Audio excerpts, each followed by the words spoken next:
जीवन को समझने की ज़रूरत है।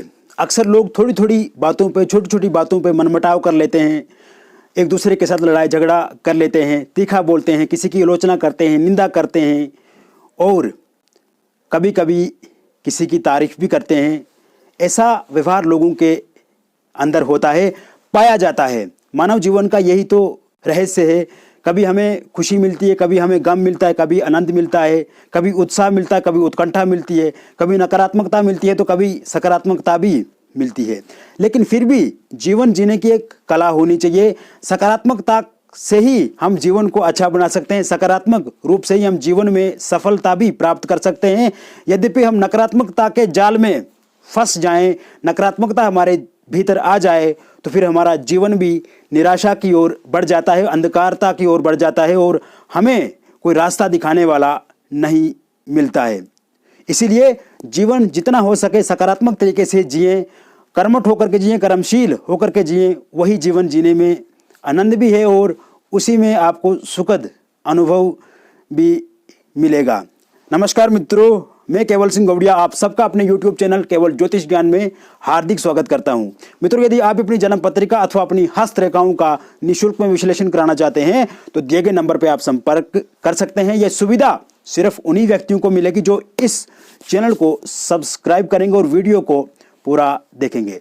तो मित्रों, जानते हैं 24 तारीख से लेकर के 30 जनवरी 2021 तक मिथुन राशिफल बहुत बड़ा परिवर्तन होने वाला है। इस हफ्ते में ये 7 दिन आपके लिए कैसे रहेंगे, कैसे साबित होंगे, ये 7 दिन आपके लिए विस्तृत रूप से मैं बताऊंगा। आपको एक एक बात को बहुत ही बारीकी से समझाऊंगा कि कैसी स्थितियां बन रही है, चंद्रमा किस किस राशि में रहेंगे, आपका फाइनेंस हो, आपका व्यापार हो, आपका पारिवारिक जीवन हो, आपका दाम्पत्य जीवन हो, आपका प्रेम जीवन हो, मैं विस्तृत रूप से बताऊंगा। पहले बात कर लेते हैं चंद्रमा की स्थिति की कि चंद्रमा इस हफ्ते किन किन राशियों में स्थित रहेंगे। 24-25 को चंद्रमा वृषभ राशि में रहेंगे, उच्चस्थ चंद्रमा होंगे। 26 और 27 तारीख को मिथुन राशि में स्थित रहेंगे। 28 और 29 तारीख को कर्क राशि में चंद्रमा स्थित रहेंगे स्वग्रही होकर के, और उसके बाद 30 तारीख को चंद्रमा सिंह राशि में स्थित रहेंगे। अनुकूल समय है, बिगड़े काम बनने की ओर आप बढ़ेंगे। पहले से लंबित कार्य आपके जीवन में हैं, उन सब लंबित कामों को आप पूरा कर पाएंगे इस सप्ताह। ये सप्ताह क्योंकि शुभ है, चंद्रमा उच्च के हैं, चंद्रमा मित्र की राशि में है, चंद्रमा स्वराशि में है और चंद्रमा की स्थिति बहुत मजबूत है, प्रबल है, स्थान अच्छे हैं। तो ऐसे में आपके काम बनेंगे।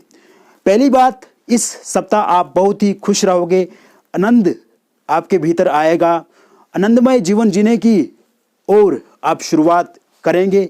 जितना उत्साह होगा उतनी सकारात्मकता आपके भीतर आएगी, जितनी सकारात्मकता आपके भीतर आएगी उतना ही आप कॉन्फिडेंस आपके भीतर आएगा और आत्मविश्वास ही आपको आपके काम को पूरा करेगा। इसके साथ साथ वित्तीय संबंधी समस्याओं में समन्वय बनेगा, अनुकूल हैं स्थितियां परिस्थितियां। इस समय यदि आप कोई नया कार्य शुरू करते हैं, प्रारंभ करते हैं तो उसमें अनेक सफलताएं आपको मिल सकती हैं, आप सफलता के शिखर तक पहुंच सकते हैं। आपको चाहिए नया कार्य प्रारंभ करना, यदि आप कोई नया व्यापार शुरू करना चाहते हैं तो यह भी आपके लिए अच्छा रहेगा। जॉब को लेकर के यदि आप चिंतित है, यह समय यदि जॉब का इंटरव्यू दिया हुआ है उसका परिणाम आता है तो उसमें 100% आपको सफलता मिलेगी, या फिर इंटरव्यू होता है तो उसमें भी इंटरव्यू हो करके आपको सफलता मिलेगी। इंटरव्यू भी अच्छा जाएगा आपका और उसमें सफलता भी आपको अवश्य मिलेगी। नया व्यापार प्रारंभ करना चाहते हैं तो समय बहुत ही अच्छा है। Share marketing, network marketing, online माध्यम से यदि आप जुड़ेंगे तो इसमें भी आपको लाभ मिलेगा। प्रेम संबंध अच्छे बनेंगे, समन्वय आएगा। विवाह को लेकर के नए प्रस्ताव आपको मिलेंगे। पारिवारिक जीवन में जो उतार चढ़ाव बना हुआ है, संबंधों में समस्याएं जो आ गई हैं वो ठीक होने की ओर आप अग्रसर होंगे, बढ़ेंगे। विद्यार्थियों के लिए ये जीवन और ये 7 दिन बहुत ही बेहतर रहेंगे। और इसके साथ साथ स्वास्थ्य को लेकर के थोड़ा बहुत आपको चिंता करने की आवश्यकता है। खान पान पर विशेष ध्यान रखें, डॉक्टर की सलाह आपको लेते रहना चाहिए। बहुत बहुत धन्यवाद।